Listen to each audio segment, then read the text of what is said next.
Boa noite, irmãos, de novo. Eu sou o Diego e eu vou pregar essa noite. E é sempre com muito temor e com muito tremor que eu aceito o convite de pregar. Já preguei algumas vezes, mas estou aprendendo. E a gente já está meio avançado na hora, mas não se preocupem que é uma característica minha ser conciso com as palavras. Não em menosprezo ao momento da palavra, porque na minha opinião, e eu acho que está certa, é o momento mais importante do culto. Mas a característica minha é não falar muito, ser bem objetivo na minha comunicação. Então vamos começar, né? E também desculpa pela heterodoxia de ler a Bíblia no celular. Normalmente vocês estão acostumados com os pregadores com a Bíblia física, mas não é por falta de temor, nem por querer ser o fora do sistema. É que eu deixei minha Bíblia em Aracaju, porque era para ficar um mês só, acabei ficando um ano, e eu estou com a Bíblia, lendo a Bíblia no celular, mas tem a vantagem também da gente escolher a versão que a gente quer, né? Então, eu queria que vocês abrissem a Bíblia no livro de Gênesis, capítulo 2, versículo 1.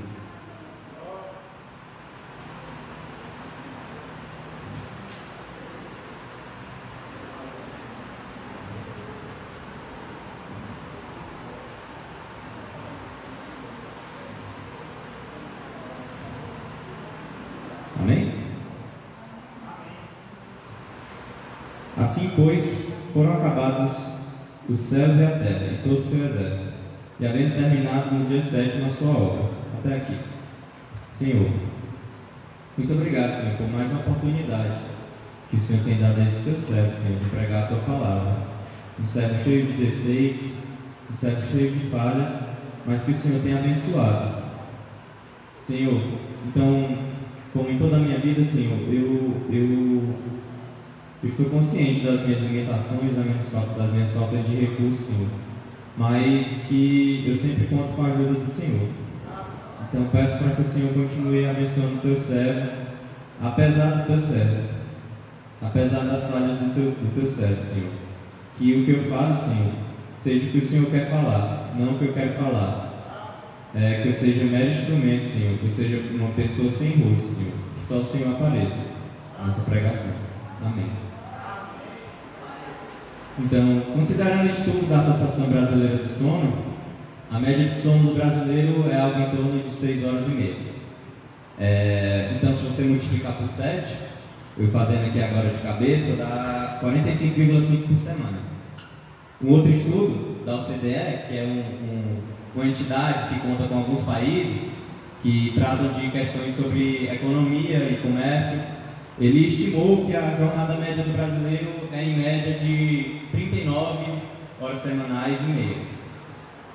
É a segunda maior da América Latina em comparação. Agora eu não me recordo qual era a primeira.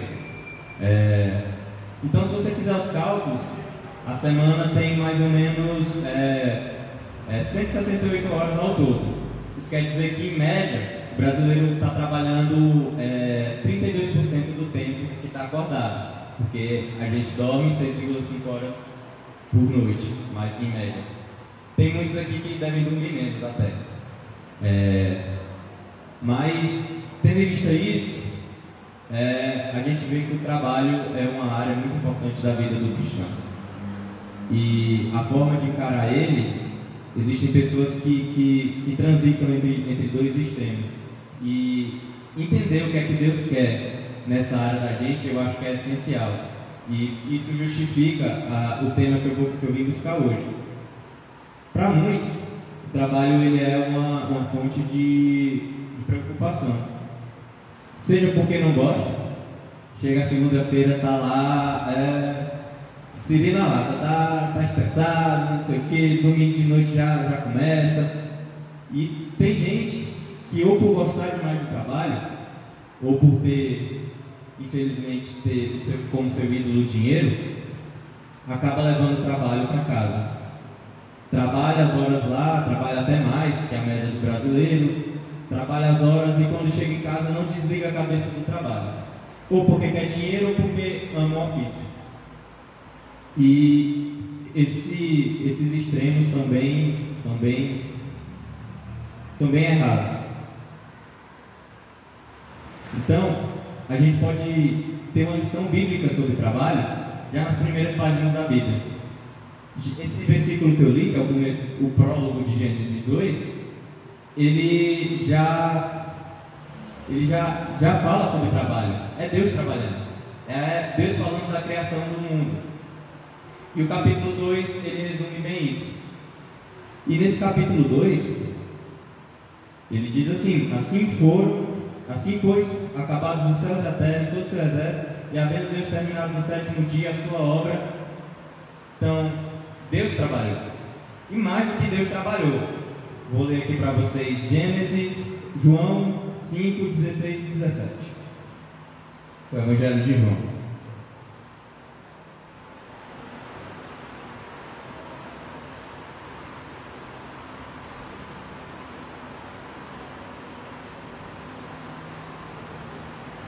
E os judeus perseguiam Jesus, porque fazia essas coisas no sábado. Mas ele lhes disse: meu pai trabalha até agora, e eu trabalho também. Então, o que é que a gente aprende? O Deus trabalhou, e Deus trabalha, e Deus continua trabalhando. Isso, eu tiro essa lição e tiro outra. Tem muita gente que acredita numa espécie de Deus que criou, deu o start lá, deu corda e tchau, vocês se viram. Aqui, o capítulo de João nos mostra um Deus que trabalha, que continua trabalhando. E se a gente for ler a carta de Romanos a Paulo, é um Deus que faz que todas as coisas cooperem para o bem daqueles que o amam. Eu tiro essas duas lições desse versículo do trabalho. Agora a gente vai ler o capítulo 15 de Gênesis 2. Gênesis 2, versículo 15, desculpa. Tomou, pois, o Senhor Deus ao homem e o colocou no jardim do Éden para cultivar e guardar. É importante a gente ler isso. Eu achei importante tratar sobre esse tema, porque tem muita gente que interpreta equivocadamente o castigo de Deus em relação ao trabalho em Gênesis. E do teu suor comerá o teu pão. Aqui, Deus não fala que o trabalho seja uma maldição. Na verdade, o trabalho é uma bênção e foi dado ao homem antes da queda. Então, o que é que Deus quer dizer com do suor do teu pão comerá, do suor do teu rosto comerá o teu pão? Ele está se referindo à penosidade do trabalho, não ao trabalho em si. E mais, eu ainda acrescento mais. Se você for ler Apocalipse 7,15 e outros versículos também falam isso, eles falam, porque tem gente que também tem a impressão que o céu é uma colônia de férias, mas esses versículos, eles nos mostram justamente o contrário. Nos mostram que no céu a gente vai servir a Deus e até qualifica, de dia e de noite. Paulo, em 2 Tessalonicenses 3 e 10, fala o seguinte: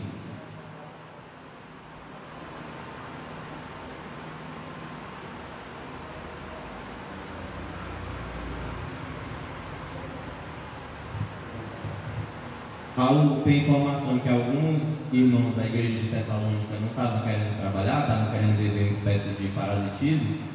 Paulo fala assim: porque quando ainda convosco vos ordenamos isso. Se alguém não quer trabalhar, também não coma. Então, Paulo aqui para mim, ele está dizendo que a maneira legítima de você conseguir seu recurso, de você se sustentar, é trabalhando. E não só conseguir o seu recurso para sobreviver, é trabalhando que a gente consegue o nosso recurso para sustentar nossa família, para sobreviver, para ajudar na obra de Deus, para ajudar o irmão que precisa e também para o nosso lazer, por que não? Então, essa é a forma legítima de se conseguir as coisas. E o mesmo Paulo, em Colossenses 3, 22 e 24,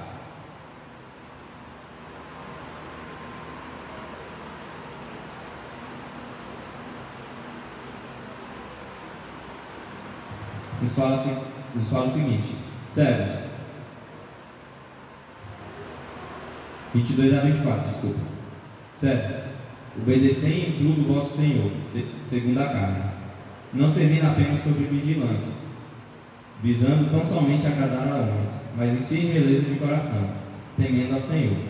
Tudo quanto fizerdes, fazei de todo o coração, como para o Senhor e não para os homens, ciente de que receberei do Senhor a recompensa da herança a Cristo, o Senhor, que está servindo. Conta-se uma história, não sei a procedência dessa história, que Lutero, uma vez, ele estava andando e um sapateiro parou ele. Sapateiro: Lutero, o que eu devo fazer em relação ao meu emprego para ser salvo? Lutero para e olha para ele, talvez esperando que Lutero fosse dizer: olha, largue seu emprego, vá para o seminário, vire pastor, vire missionário. Lutero diz o seguinte: faça um sapato e venda por um preço justo. E com essa história e com o que Paulo diz, a gente pode tirar uma lição muito importante. A gente não precisa de um chamado missionário para espalhar o Evangelho. A gente é missionário em tempo integral. Então, vamos imaginar a seguinte situação: se você é um dono de uma loja, você atende as pessoas com uma maior antipatia. Que tipo de abertura você vai ter para pregar o Evangelho para as pessoas que você vai atender? Se você é conhecido como crente mala no seu emprego, que fica só matando, fica de mau humor, trata os outros mal, coloca atestado falso para faltar ao trabalho, que tipo de mensagem, que tipo de evangelho você vai pregar? Como você vai conseguir pregar o evangelho? E Paulo aqui, ele nos diz que ele fala para escravos, e deixando de lado um pouco essa discussão sobre escravidão, ele fala para escravos que eles sirvam seus senhores como se estivessem servindo a Deus, porque Deus recompensará. O que a gente pode tirar? O nosso emprego, a nossa forma de lidar com o emprego, ela é uma forma de pregação. Então, o que eu tenho a dizer é que quando forem trabalhar, deem o seu melhor, não peguem leve com si mesmo, tratem as pessoas bem, deem um bom testemunho sem pregar o Evangelho. E aqui eu quero deixar um outro adendo. Tem muita gente que diz que prega o Evangelho, se necessário, as palavras, mas eu acho isso um pouco errado, porque como ouvirão ensinar a quem pregue, né? Então, é importante você pregar com a palavra, é importante você chegar nas pessoas e falar do Evangelho de Deus, mas é importante também que as suas ações falem por si. E é justamente o que Paulo diz: não é só o nosso trabalho na igreja que glorifica a Deus, é toda a nossa vida que glorifica a Deus. Você não é separado no secular e no sagrado, você é uma pessoa só. E eu disse em outra pregação, eu costumo dizer, se é como se fosse no futebol. No futebol, só é gol se a bola passa da linha, e completamente. Se uma parte da circunferência da bola estiver em cima da linha, não é gol. Da mesma forma é com Deus. Se Deus não tem uma parte da sua vida, se você escolhe meio que cada, olha, eu gosto dessa parte aqui, que Deus me ama, não sei o que, não tem obrigação nenhuma, não sei o que. Se você pretere algumas partes do Evangelho, ou Deus te tem por inteiro, ou Ele não te tem. Ou a bola entra completamente, ou não é gol. Por isso, é importante, como eu disse, não peguem leve no emprego, trabalhem bem, tratem as pessoas bem.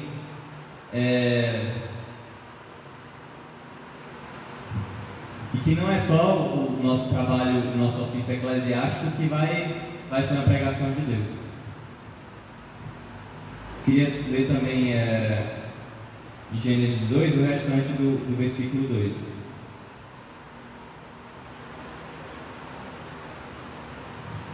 O restante do que eu não li. E havendo Deus terminado no dia 7 a sua obra que fizera, descansou nesse dia, e toda a sua obra que tinha feito. A gente sabe que Deus não precisaria descansar. E a gente sabe que o trabalho é importante. Haja vista que trabalha 6, descansa 1. É isso que Deus falou para o povo do Antigo Testamento. Mas Deus aqui, como o Evangelho é tão perfeito que se você fracionar o Evangelho, você dá uma ênfase errada, você cria uma heresia. Por isso que é importante você entender o Evangelho como um todo. Aqui Deus ele estabelece um dia de descanso. O próprio Deus descansou nesse dia. E não era só o sábado, no caso o 7º dia, que seria o dia de descanso para o povo de Deus. Eles tinham outros feriados, tinha feriado de Lua Nova, tinha a Páscoa, tinha os pães asmos. Nesses feriados, eles iam ao templo, comiam um banquete com a família, faziam festa. Então, o que Deus quer nos dizer com isso é que nem tudo é trabalho. Como eu disse antes, tem muita gente que entra numa paranoia de narcisismo de que vai fazer tudo, de que vai trabalhar, não sei o que, e acorda, vai dormir com o trabalho na cabeça e não consegue dormir.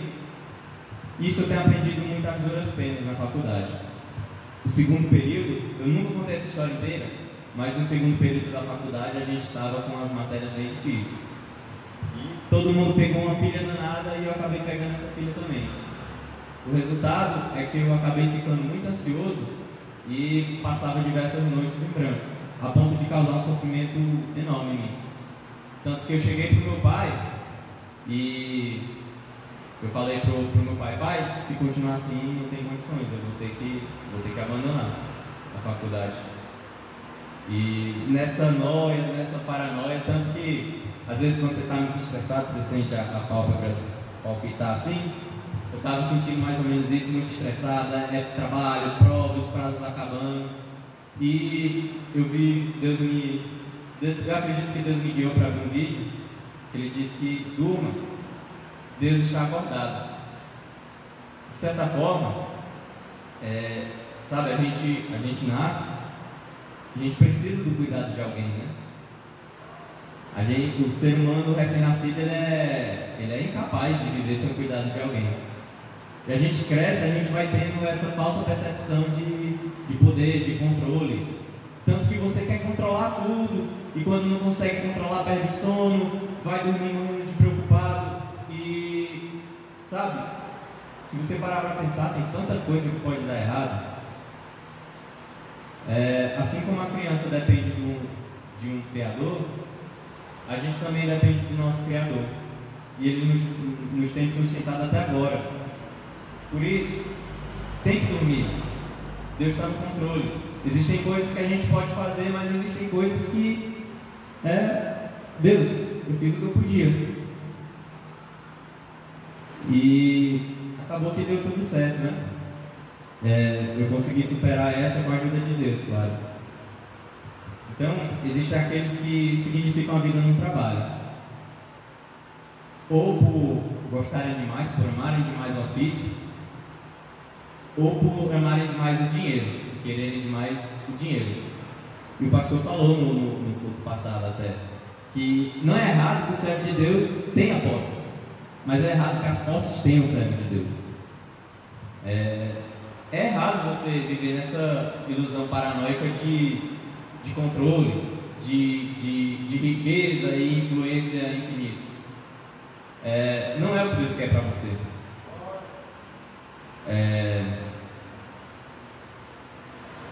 E disso, como eu disse, nem tudo é trabalho. Assim como havia os feriados, há tempo de comer com a família, de frequentar a igreja e de se alegrar no Senhor. Querer fazer tudo é uma espécie de narcisismo, é acreditar na ilusão que temos controle de nossas vidas. Somos uma máquina que a gente precisa estar 1/3 do nosso tempo desligado para poder funcionar bem.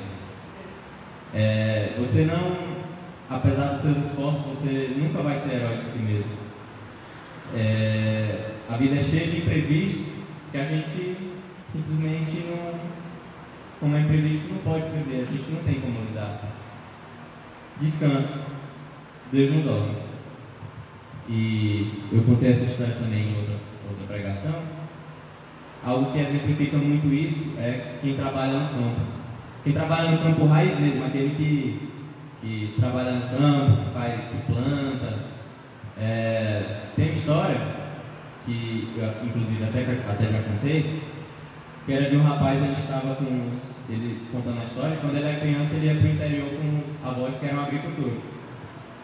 E ele estava lá com os avós, e os avós plantaram, e ele lembra do avô dele ter dito assim: pronto, a gente fez a nossa parte, agora é com Deus. E graças a Deus, Deus mandou a chuva e depois de um tempo estava tudo lá, verdinho, tudo crescido. Então ele lembra do avô dele tirando o chapéu, colocando no peito e dizendo: obrigado, Senhor. Ele disse que foi a primeira manifestação de adoração ao Deus provedor que ele viu. Então, plante a semente, faça o que você puder fazer da melhor forma que puder fazer, com toda a alegria que puder fazer, como se estivesse prestando serviço a Deus. Mas, se Deus não mandar a chuva, não adianta. E eu queria já encerrar com um salmo que exemplifica muito bem o que eu acabei de dizer, que é o Salmo 127.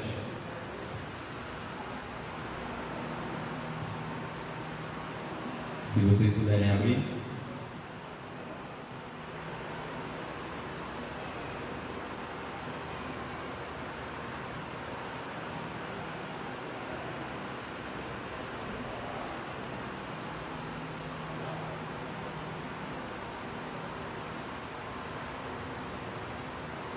Se o Senhor não edificar a casa, em vão trabalham os que a edificam.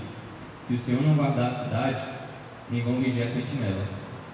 Inútil vos será levantar de madrugada, repousar à tarde, comer o pão que penosamente granjeaste, aos seus amados ele o dá enquanto dorme.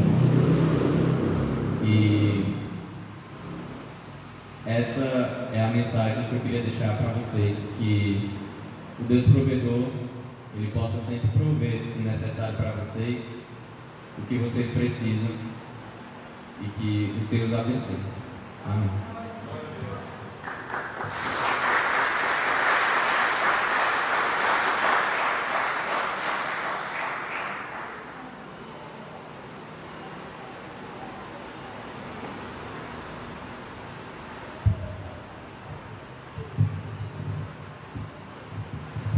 Glória a Deus. Diego tinha que pregar sobre saúde, né? Saúde em relação ao equilíbrio entre trabalho e descanso, né, Diego? Algo que a Bíblia nos ensina tanto, fala tanto sobre isso, e é tão fácil a gente esquecer e cair em um extremo. Inclusive, interessante, Diego, ontem nós fomos visitar uma família e eles estavam falando sobre quando eles construíram a casa. Era uma irmã e um irmão. E ele estava falando sobre quando a casa da irmã foi construída. E ela foi construída em 45 dias. E ela dizendo que ela quase enlouquece. Ela não conseguia dormir. E ele dizendo: aí é que eu dormia mesmo. Aí é que eu conseguia confiar mesmo. Porque eu sabia que algo estava sendo feito. E ao invés de não dormir, aí é que eu descansava mesmo no Senhor. Então são duas opções que nós temos e nós temos que escolher. Se nós vamos viver preocupados, estressados, porque esse negócio no olho vem quando a gente sente, né? Um sintoma no olho, estresse, preocupação, mas Deus nos ensina a confiar nele. Então esse é o convite de Deus: trabalhe, faça o que você puder, mas depois de trabalhar, entregue ao Senhor, confie no Senhor. Eu sempre digo isso, irmãos: Deus dá aos seus amados enquanto eles dormem, enquanto eles descansam depois de trabalhar. Não é enquanto eles estão trabalhando, não, é depois do trabalho o Senhor dá para eles, né? Não é o trabalho que nos sustenta, o trabalho é um instrumento de Deus. quem nos sustenta realmente é o Senhor. Então vamos descansar no Senhor e, aproveitando esse momento, vamos orar mais uma vez pelo Diego, que essa semana está viajando, né? Ele está confirmado mesmo? Conseguiu mudar, não? Então vamos orar. Senhor, vamos ficar de pé, vamos orar mais uma vez pelo seu servo, que Deus o proteja, que Deus o guarde, e que Deus também nos ajude como igreja, né? Que mais servos se levantem para servir ao Senhor. Senhor Deus e amado Pai, eu quero agradecer ao Senhor mais uma vez por essa oportunidade que tivemos de ouvir a Tua palavra, Pai, sobre algo tão importante, Senhor, que não se aplica apenas à questão profissional. Às vezes, Senhor, nós estamos em um extremo também no trabalho espiritual, também, Senhor, em relação a uma causa, que às vezes nós dizemos que entregamos ao Senhor, mas na verdade não confiamos, não descansamos em relação àquela causa, e o Senhor não se agrada disso. O Senhor quer que oremos, o Senhor quer que preguemos, mas o Senhor também quer que confiemos no Teu trabalho nas nossas vidas, no Teu trabalho, Senhor, em relação a alguém pelo qual nós estamos orando. Senhor, é tão fácil, Senhor, entregarmos, dizermos que estamos orando por alguém, mas ao mesmo tempo vivermos preocupados com o que vai acontecer, como se o Senhor não fosse aquele que guarda, se o Senhor não fosse aquele que toca, se o Senhor não fosse aquele que transforma. Senhor, a vida de ninguém está nas nossas mãos, nem a nossa mesma, Senhor, nem a de mais ninguém. Então cabe a nós sim orarmos, Senhor, pela nossa saúde, pela saúde de alguém, Senhor, pela nossa vida, pela vida de alguém, mas cabe a nós também, Senhor, como foi ensinado hoje, ao final de tudo, descansar no Senhor e deixar que o Senhor trabalhe por nós. Muito obrigado, Deus. Oramos mais uma vez pelo Teu servo. Eu não sei, Pai, como está o coração dele, mas eu, no lugar dele, Pai, teria que me esforçar para descansar em Ti. Afinal de contas, Pai, ele está indo morar longe da sua família, ele está indo morar longe da sua igreja. Pai, isso poderia deixar qualquer um preocupado, aflito, estudar algo tão difícil como a medicina, Pai.